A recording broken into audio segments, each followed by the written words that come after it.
I welcome you to the second session of this module, Challenges in a Nonlinear Analysis. In this session, we are going to see what are the challenges involved in the nonlinear analysis of the structures. There are four major challenges involved in the nonlinear analysis of the structures. The first challenge is selecting the correct set of equations that describe the real physics of the problem.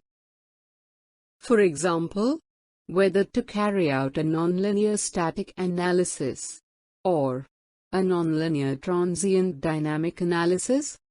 Should we consider an isotropic hardening, or should we consider a kinematic hardening?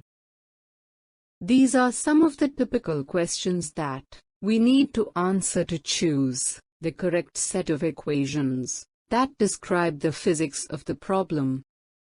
The second major challenge is to get the realistic material properties.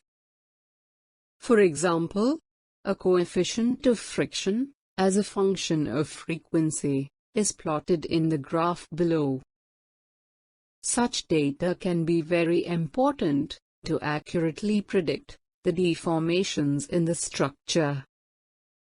However, getting such data is a challenge.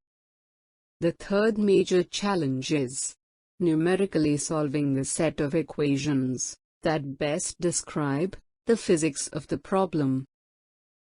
Finite element professionals call this as a solution or a convergence challenge.